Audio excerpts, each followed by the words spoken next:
Okay, trying again.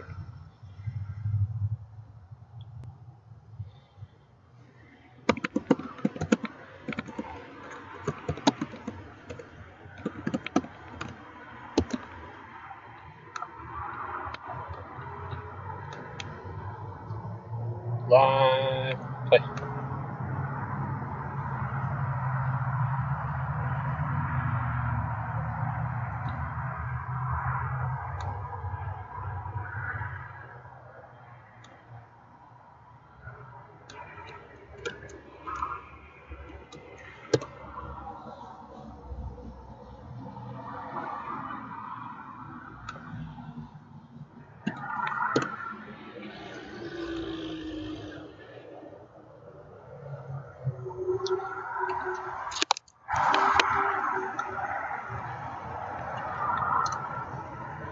Okay, I can hear clicking on my end from the keys, so that means something's working.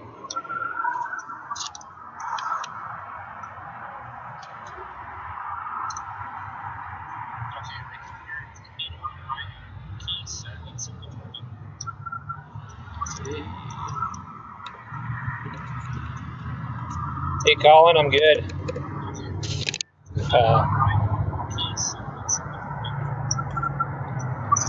Oh, I gotta kill the volume on the audio on my side now. Okay, now that I know the audio is working, that's back.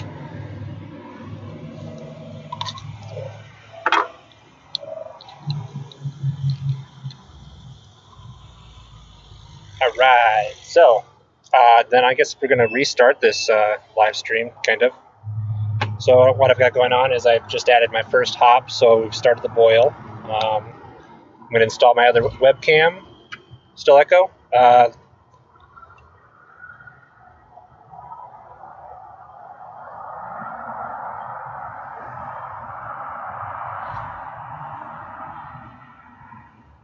Okay, I'm trying to manage the.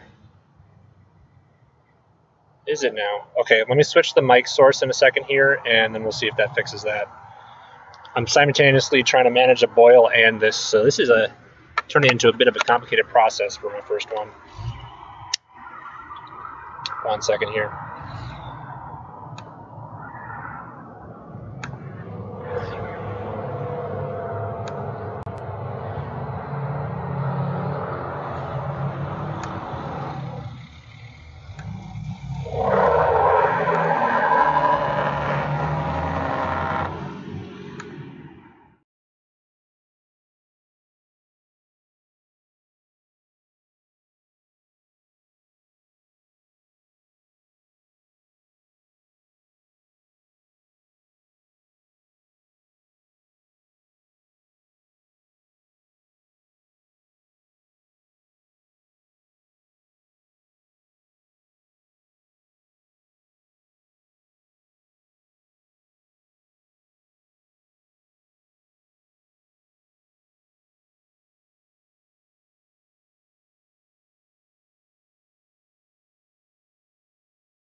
Okay. All right, here we go. Audio back.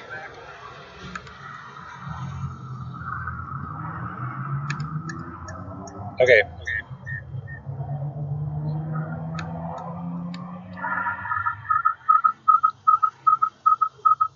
Audio's back. Woo! I think I'm getting a little bit of feedback though.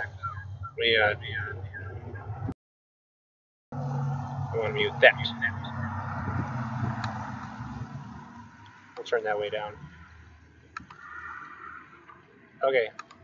How am I doing, guys?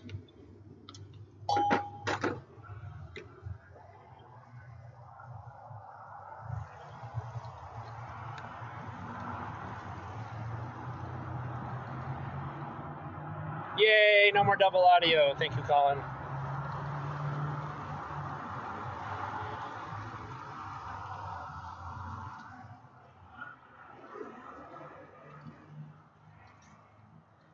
I think what part of my problem was is the microphone itself on my webcam might be broken on my USB one. It is old, so that could be part of it.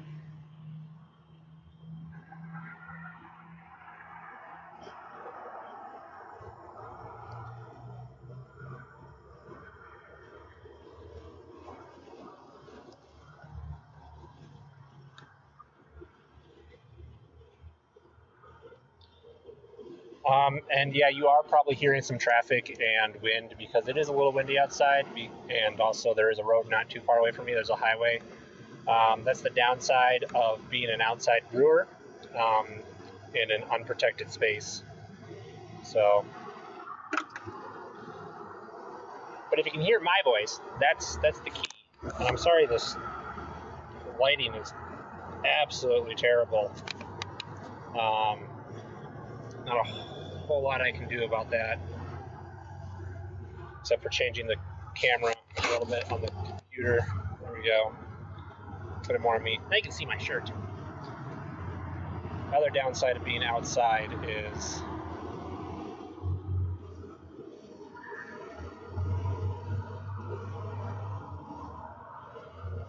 nothing. Whoop, whoop. I wish I could better show you guys the boil itself, but since the other webcam seems to not want to work, then that's a bit of a problem. We'll play with it a little bit more. The webcam I have is actually older than this computer, so that could be a problem.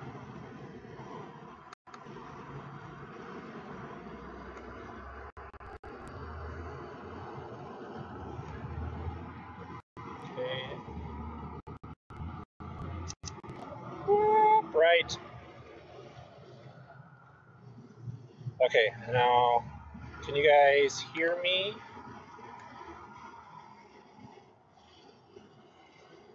I switched to the other camera. Can you guys hear me now?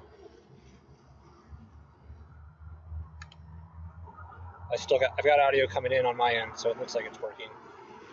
Let me see if I can't.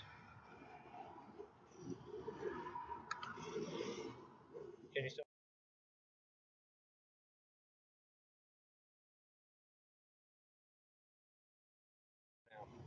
There we go. Okay, now we got volumes back.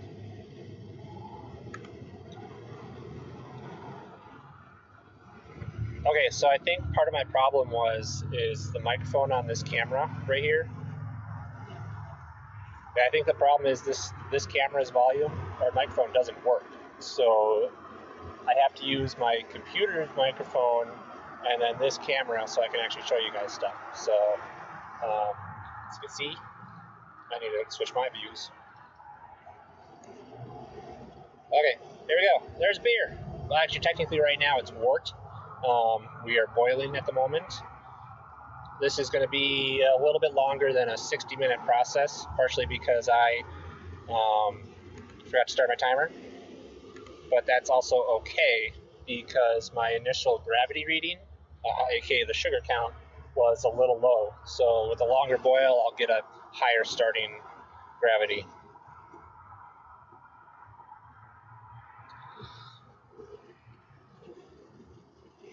So, since you guys missed out on everything I was talking about before, what I've got going on is a coffee stout that's going to be brewed.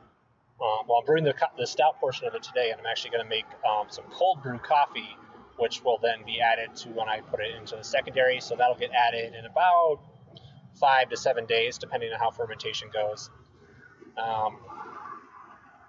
yeah, well, I'm glad now we're working. This is awesome. I hope to actually make this a thing. So hopefully you can keep this going. Tell all your friends that I'm streaming, and if they have questions or want to know more, I am more than willing to answer them.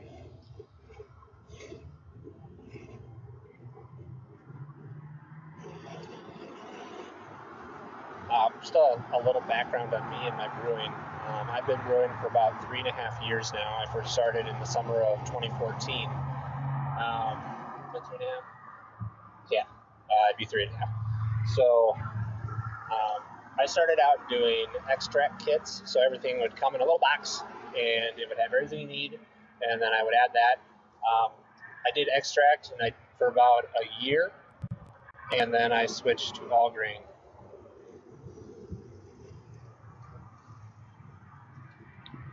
Yeah, agreed, Colin.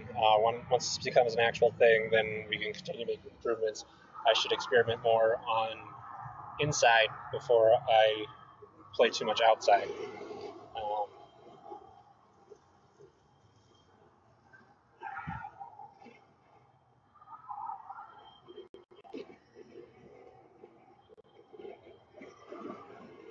Downside of having it being windy and in an unprotected area is controlling the flame for my boil actually gets quite difficult. I don't have much for wind protection, so that's something I need to improve on my setup. Hopefully in this summer, I'll be able to switch to actually brewing inside a shed. Have a little more indoor space, so that way I can be protected. It'll also help with some of the temperature control, and I won't have to use some of my other improvisations.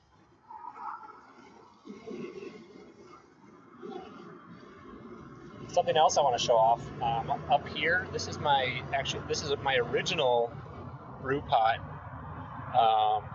So this is what I was doing when I was using the extract kits. Just the other day, I added this spigot and the thermometer, and this now serves as my hot liquor tank.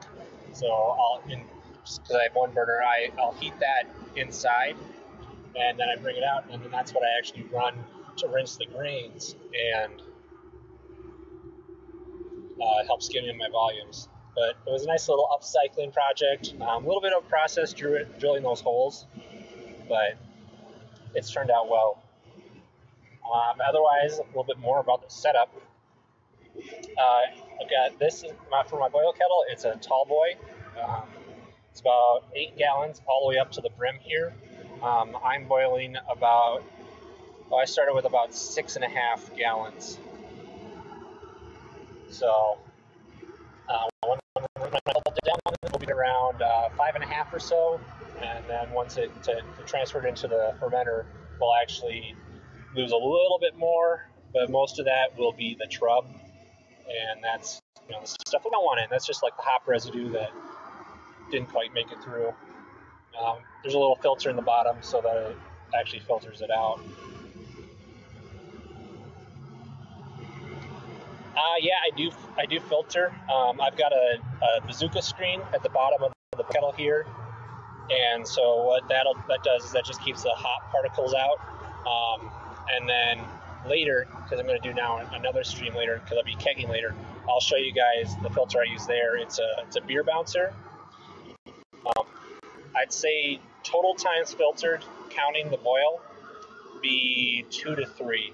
Well, depending on the beer and how many times I do it. But it does make for a really nice looking beer when it's done. So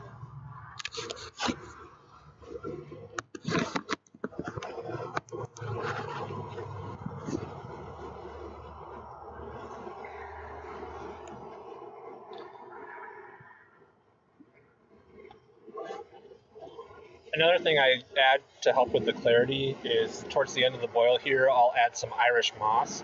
And what that'll do is it'll kind of bind to the proteins a little bit and absorb them, and it'll help keep them out of the beer.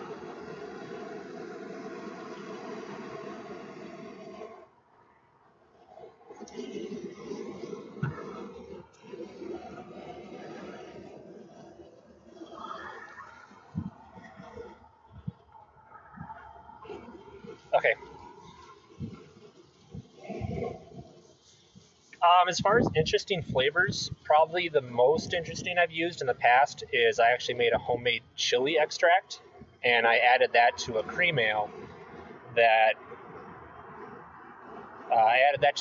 which was using some locally sourced clover honey. So it had a really nice sweetness and also a bit of a spiciness, but it didn't have any of the heat. Because what I did with the extract is I actually added that to the keg and then racked the beer on top of it. So chili flavor, not chili heat. That was a very well-received beer.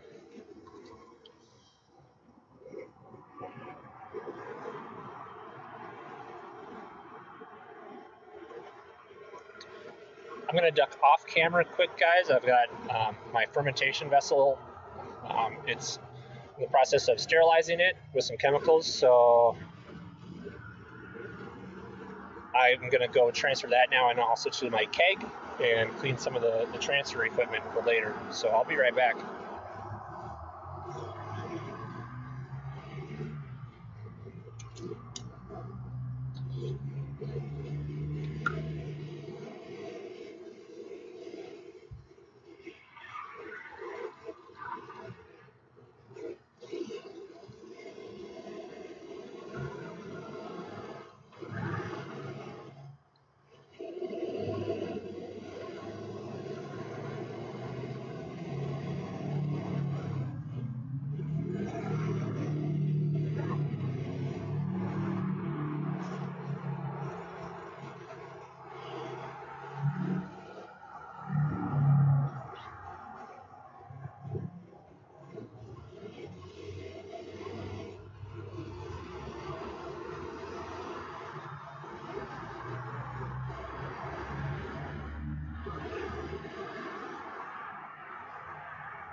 Okay, I'm back.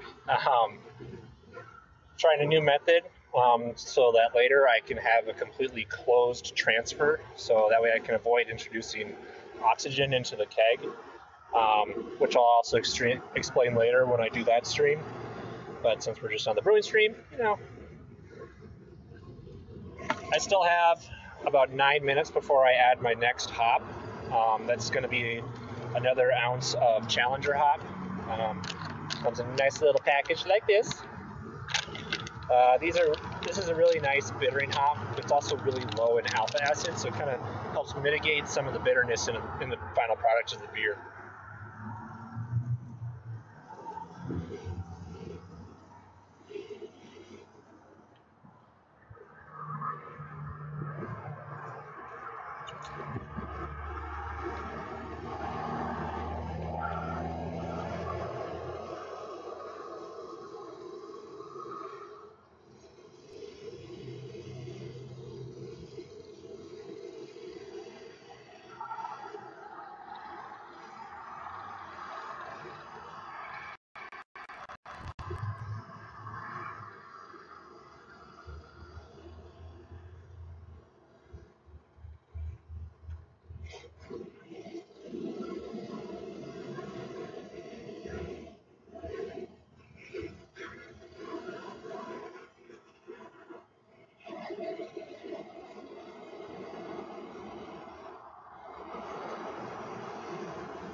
I totally forgot to tag Allie. Yeah, I should have let her know I was streaming. I don't know if you guys caught earlier, but she said she was going to try and check in on this. But she's also at music conferences all day.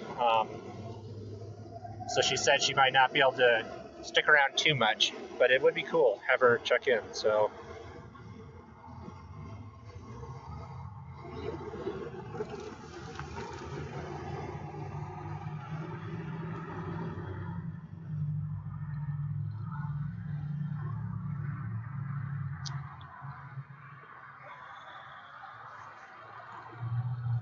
Start to finish for a beer, it really kind of depends on the style and the flavor you're going for. The quickest turnaround I've had is about a week and a half or so. But then the longest beer I did, and this one was still when I was doing extract kits, but it was actually I want to say it was about almost 6 months start to finish. My most recent one, longest one, it was about 2 months total.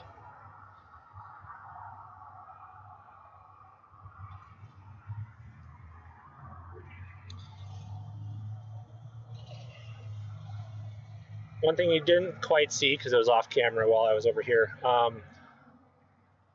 the wind died down, so thus the beer will be good for, I think the recommended lifespan is about 6 months, at least in a keg, but it also depends on if you tapped it, and then how much oxygen might have gotten into. I've got a beer that's actually been in a bottle since May 2016.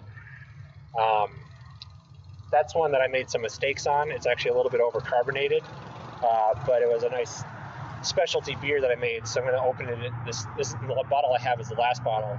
I'm going to open that this coming May.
A difference in the aging process, it's again what kind of flavors you're going with.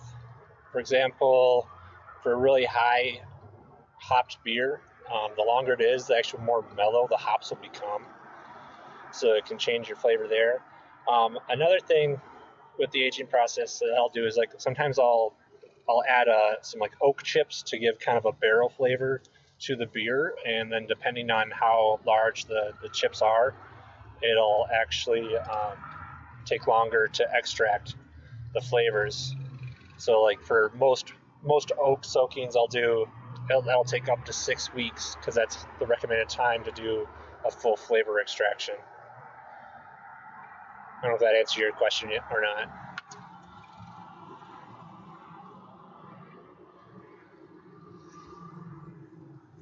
A couple different steps with aging though too. I do 2-stage ale. So what it is it's storing the beer at around 68 degrees. And what I do is I have a primary, so it sits in that fermenter for about a week or so, depending on how long the yeast activity takes. And then I'll actually transfer it into a secondary vessel for continued aging, and then that's where I'd add things like the oak flavors. And in this case, that's when I'll be adding the coffee. It also helps because it takes the yeast out for one, so then it's strictly just aging. It's not fermenting anymore. At that point, the alcohol conversion process is over. And it also helps add a little bit of the clarity because then I'm not transferring through a bunch of sediment.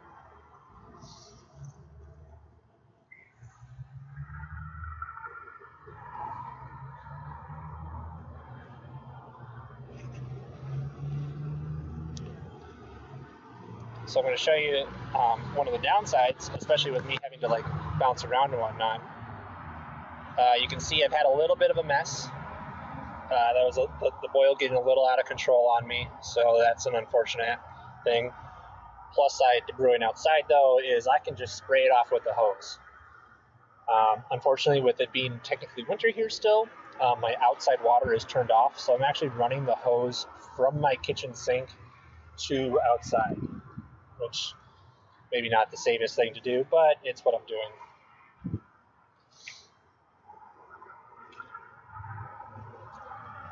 Another thing you guys missed me proudly proclaiming was another one of my DIY projects that I did to help with my equipment. So not too long ago, I came into the possession of a pump and a plate chiller, which drastically shortens the amount of time it takes for me to cool the beer from boiling to actually a temperature where the yeast won't die. And one of the things that I created with that is I made this little control box here. So I took an extension cord and then I wired it to a GFI outlet and a switch.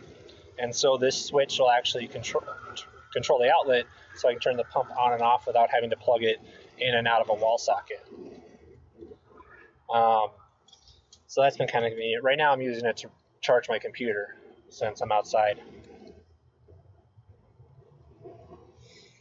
I do lots of different ales. I've done pale ales, I've done independent IPAs, India pale ales, American ales, stouts, Belgian ales.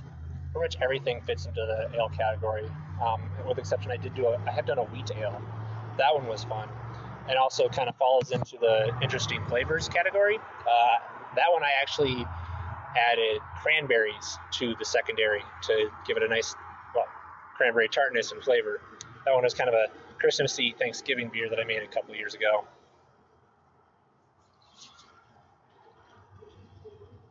I'm going to put in the chat here, if you guys are curious about my past brewing and stuff, I post a lot of that to my Instagram, so that you can find that here. And I post at least one picture, if not more, every brew day. This is my Instagram handle.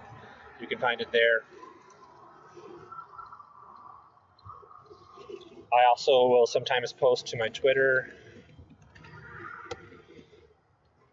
which is that username there. Am I doing it on time? Ooh, I gotta grab my other hop.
Yeah, you're right, Colin. Social media is pretty good. I don't know. Hopefully, scrolling through some of the Instagram, you've seen some of the stuff I've done, and I hope you like the looks of it. You'll notice that I stick very closely to my bio too, where the only three things I post is beer, brewing activities, and then pictures of my dog. So.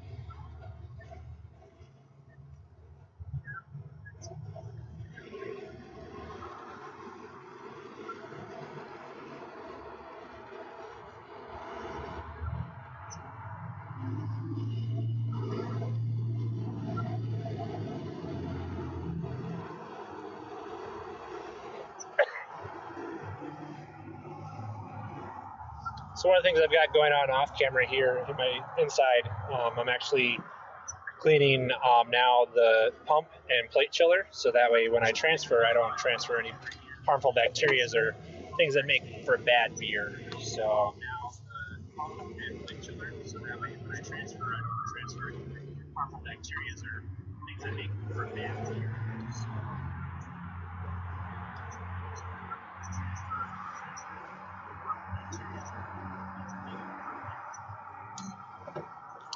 I gotta clean up a little bit too, so bear with me.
Yeah, dogs can be a lot of work, but in my opinion, it's completely worth it.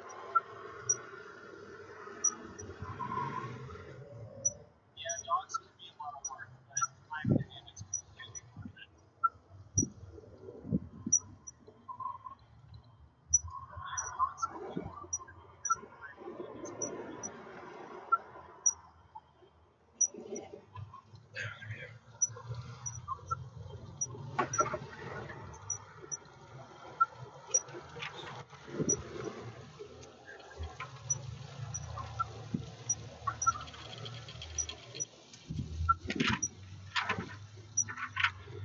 Also, I apologize for the wind picking up. That's just an unfortunate side effect of living in South Dakota. There's never really not wind. Also, I apologize for the wind picking up. That's just an unfortunate side effect. There's never really not wind.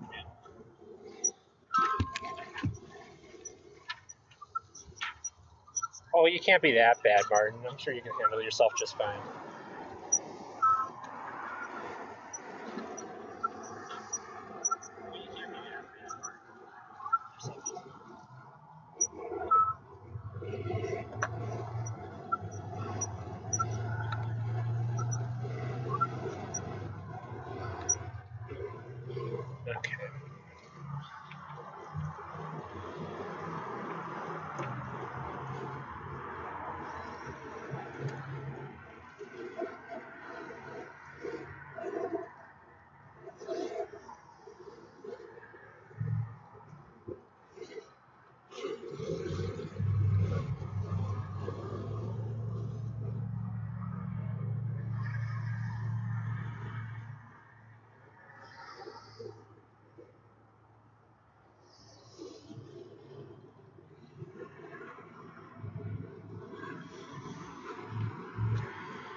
I've actually, I knew someone who was living out of their truck for a little while. They did all right. I'm sure you can as well. Let me see.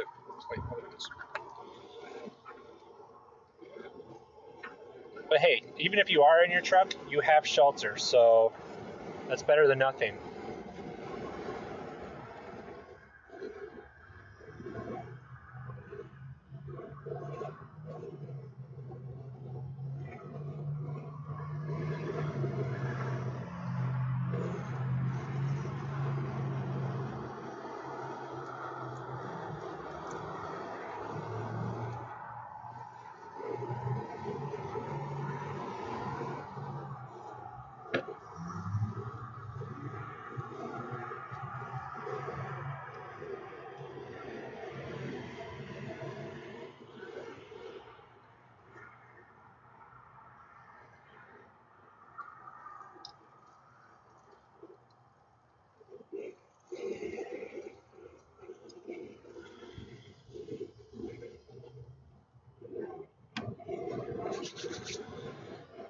Okay, how's my battery doing?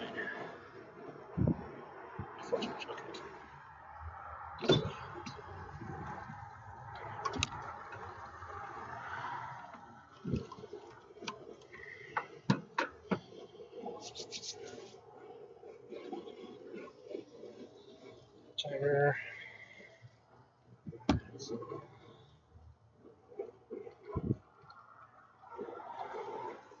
Yeah, long hours suck. I have to do that myself. I'll be gone anywhere from 8 to 12 hours at a time, which is really unfortunate, especially right now because my roommate is house sitting for her grandma. So and usually works out where then the dogs are only alone for 4 hours. But with her gone, then I actually have to make sure I come back in between jobs and whatnot and let the dog out. I work 3 jobs and still somehow find time for homebrewing, which is fun and awesome. That's also why I don't brew as much as I'd like. It's starting to get a little chillier out.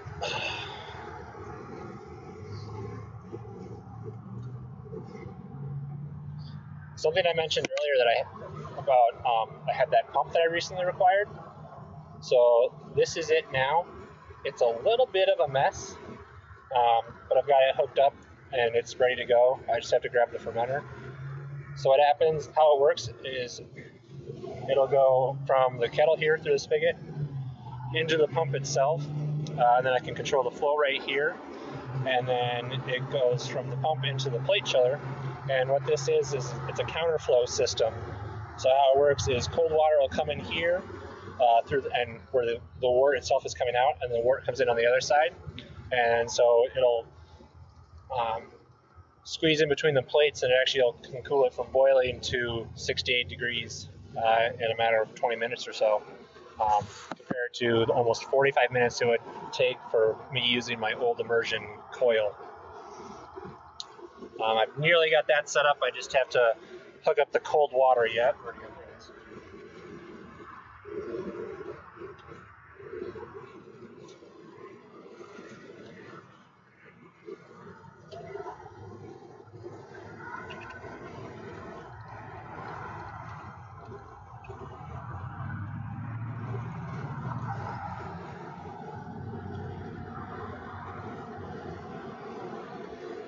Okay, I've got to go get another item.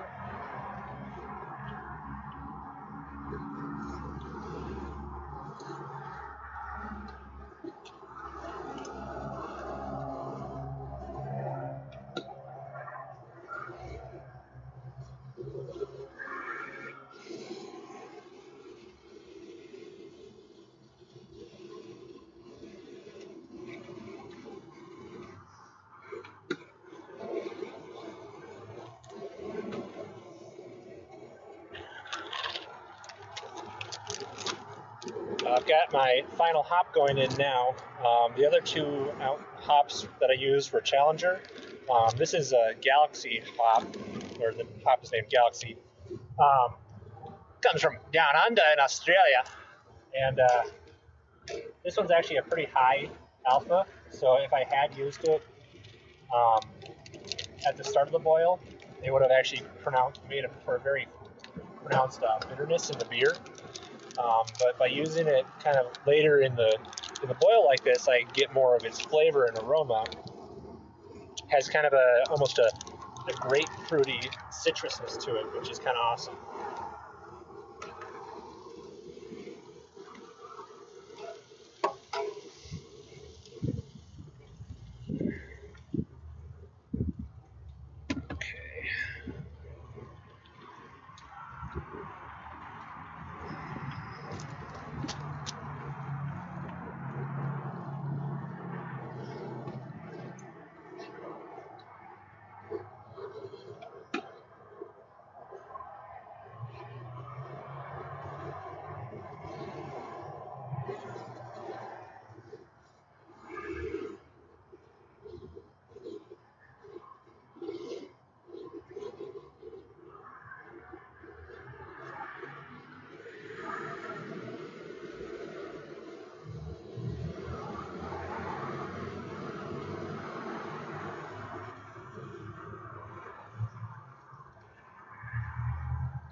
Okay.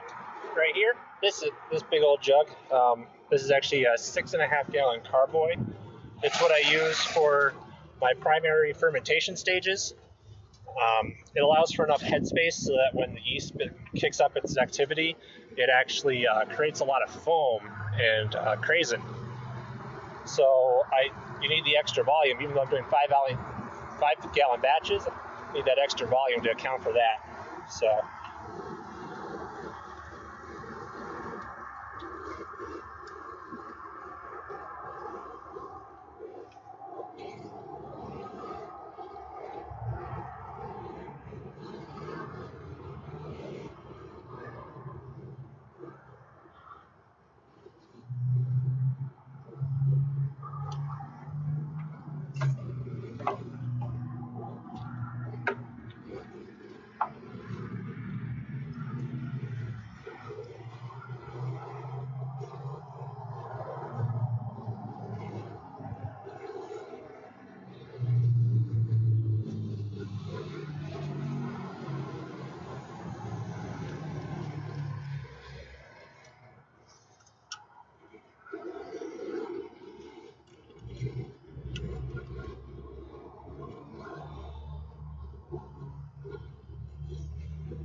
Okay, so the last thing I'm adding here is my Irish moss, which I briefly mentioned earlier.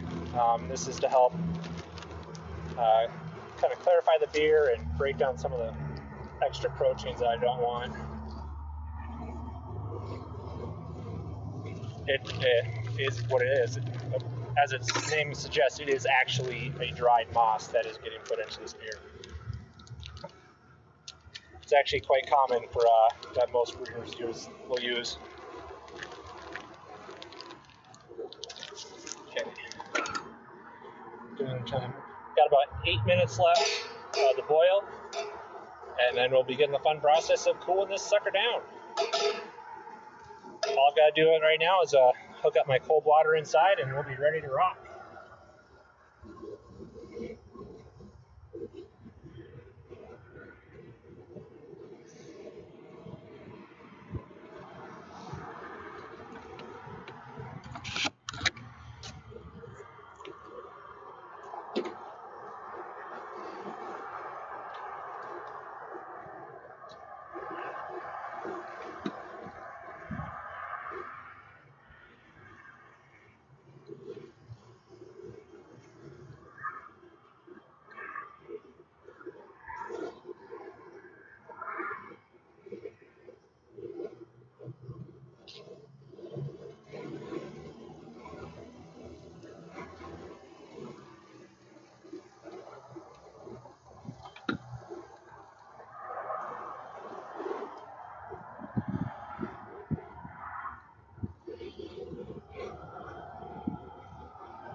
Sounds good, Martin. Maybe see you in a bit, or perhaps you'll catch the second stream later when I do the transfer. Or I shouldn't say the transfer, but the kegging. Thanks for hanging out, though.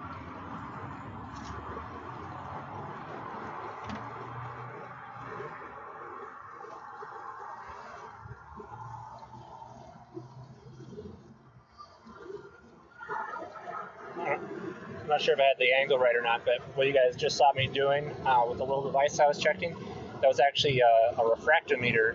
And so what it does is I take a sample of my wort and I put it on the view screen, and then it'll actually give me, based on the light refraction through it, it'll actually tell me how much or how concentrated my sugar is. So it's telling me I'm about 6 or 7 points lower than I actually want to be, so I'm probably going to boil this for a little bit longer. Downside of that being that it will decrease my volume, because I'm going to just have that much more.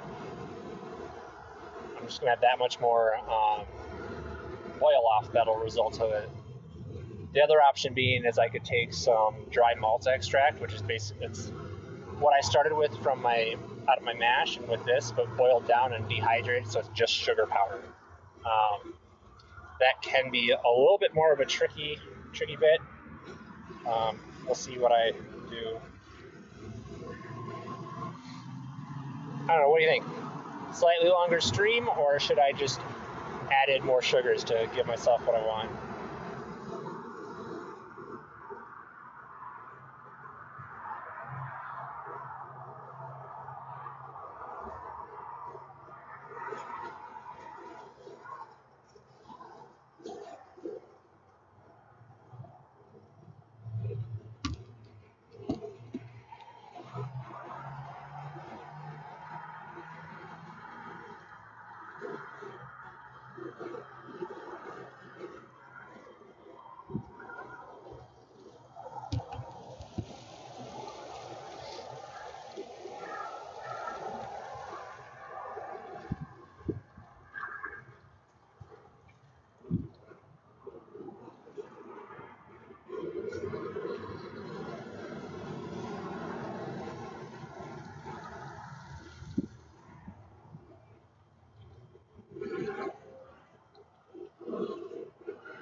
Okay, so that's my timer telling me that the boil time is over.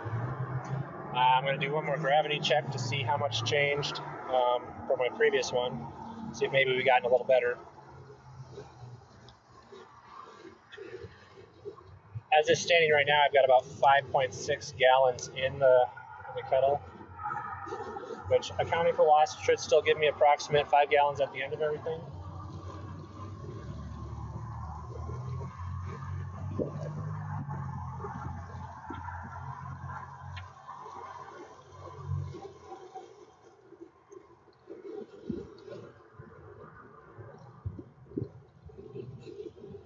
We are actually sitting a lot closer than I thought. It's amazing what the last 10 minutes of the actual boil itself made. So at this point, I think I'm ready to kill the heat, and we're going to start cooling her down. We're in the home stretch.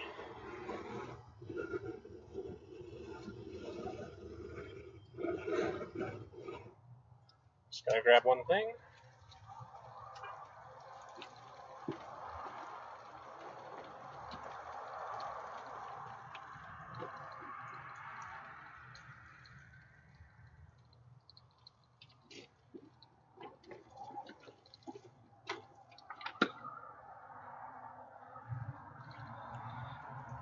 Last thing I have to do before I start putting it into the fermenter is I need to sterilize the tube, just so that way we don't have any extra passengers that could potentially spoil the beer.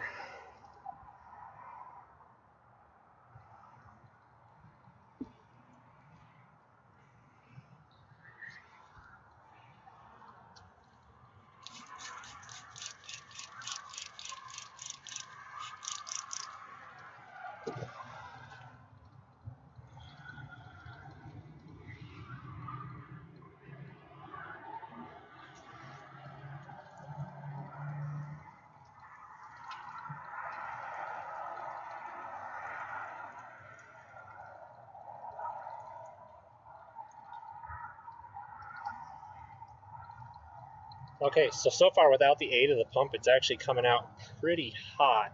So before I turn the pump on, I'm going to kind of adjust the flow down so I can get more of the temperatures that I'm looking for.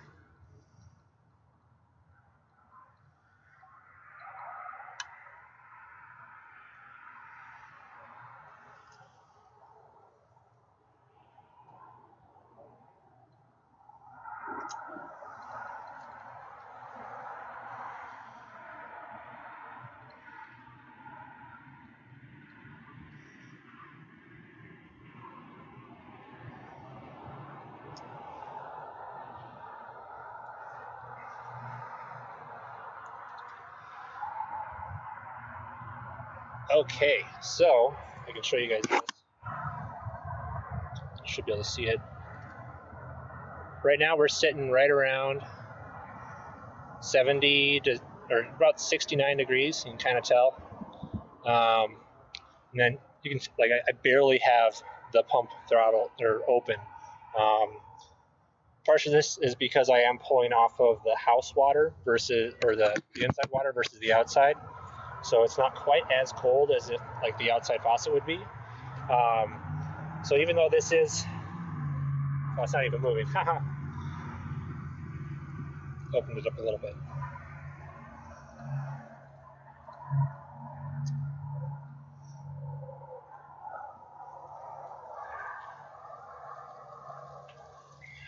Pumps are tricky. Here we go. I actually had to close too much, so nothing was actually coming out. That was part of why I was getting such a good temperature reading. But now we're actually flowing, so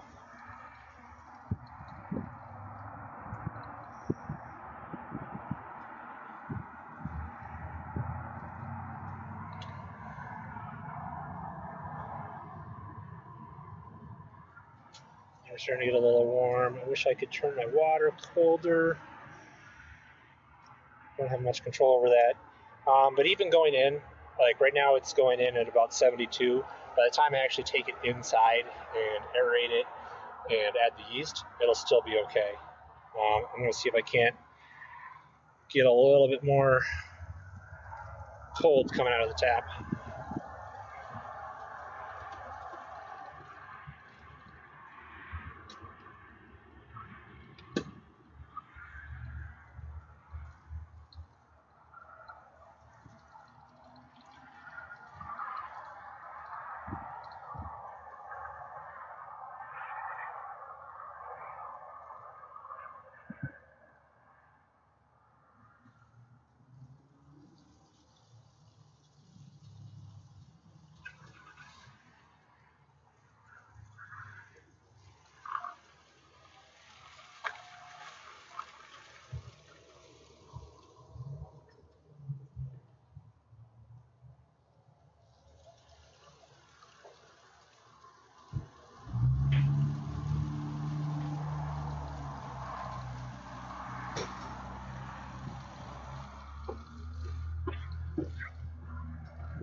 Alright, we are as cold as it gets, so it's just going to be a fun game of playing with the throttle.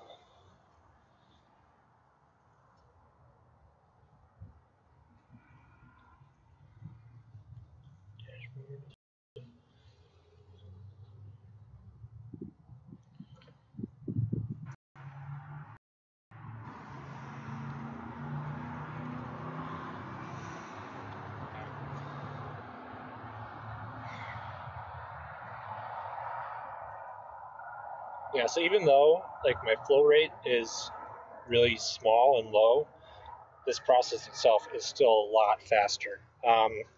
Right now I've got about almost 2 gallons of wort collected, and still quite a bit to go. So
I wish I had more to talk about right now, but this is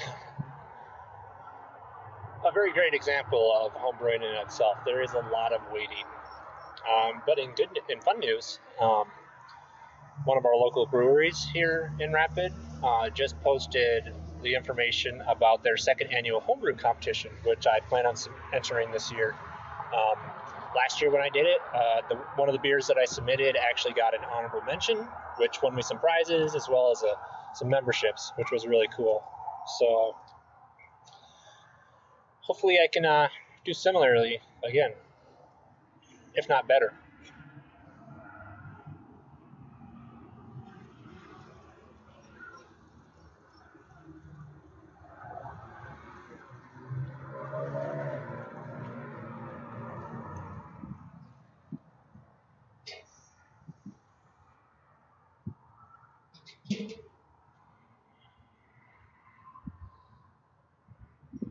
Thank you.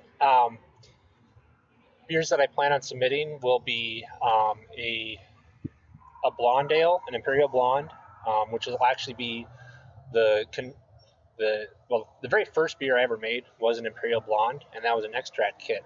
So what I plan on doing is taking that recipe and then converting it to all grain, which is what the method I use now. And then I'm going to submit that, and then I'm also going to submit a modified version of that I'm going to tentatively call Dirty Blonde. I still have some of my chili extract from last year, so I'm going to see if that's still any good, and I might add that to give it a little bit of spice. And then I'm also going to be entering, what was the last one? A Baltic Porter, which I got a lot of grief for not submitting last time. It's been my most brewed beer. I've brewed it 3 times total now, which for me is crazy repetitive. So when I brew it, this will be the 4th time. But I also count it as it's a new brew every time, just because every time I've brewed it, a piece of my equipment has changed. So like a big one now will be the fact that I have this pump, which has about run its course on the beer.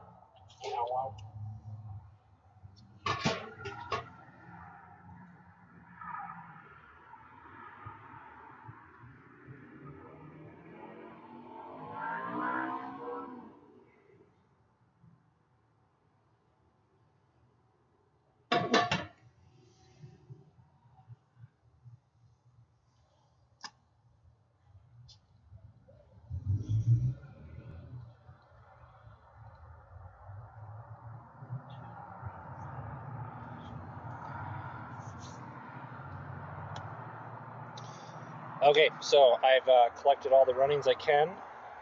So now I'm going to try and strain back some of the beer.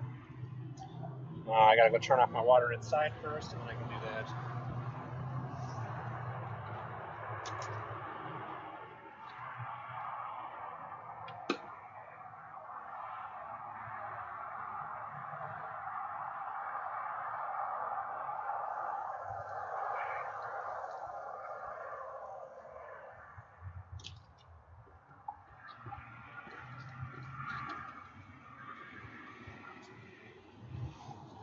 So what I'm going to do now is a bit of a gravity manipulation of the wort. That'll let me drain off anything that's still in the tubing and give me just a little bit extra, because right now in the fermenter itself I've got just shy of 5 gallons. So hopefully I can bump that up the rest of the way and get more beer.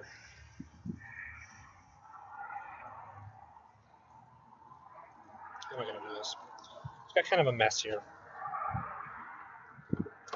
One of the future improvements I'm going to make to this is mounting everything to an actual brew stand. But since I'm going to be moving this summer, I've kind of got to mitigate costs. So this is something that's a little bit of a bigger purchase, so I can't do that quite yet, unfortunately. Other purchase being I want a second burner, which will kind of up my efficiency a little bit with my equipment, and saves me having to lift 6 gallons of liquid, which is hard. It's rough on your hands.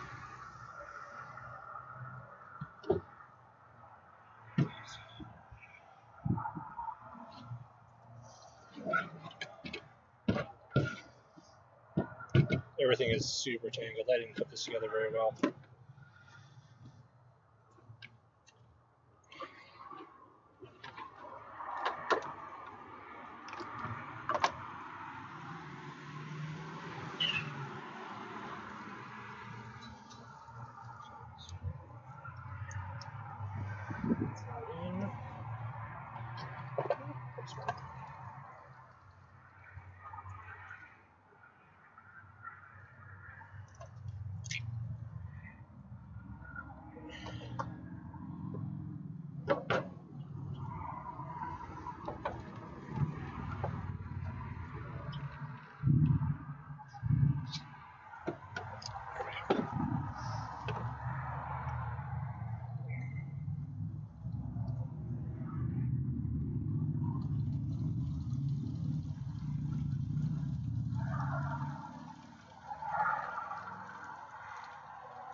I'll actually be moving down to Kentucky. So that should be a fun move. It's going to be a cross-country move because right now I'm in South Dakota. But right now is where I'm going to have to kill the stream because the next process is all inside and you're just going to be staring at nothing. And the rest is also cleaning. But I'll announce on Discord when I'm going to start up again with the kegging. And then you can see a little bit of that side of the process. So you can see the start and the end. So I'm going to cut it now. But I'll see you guys later, and thanks for sticking around.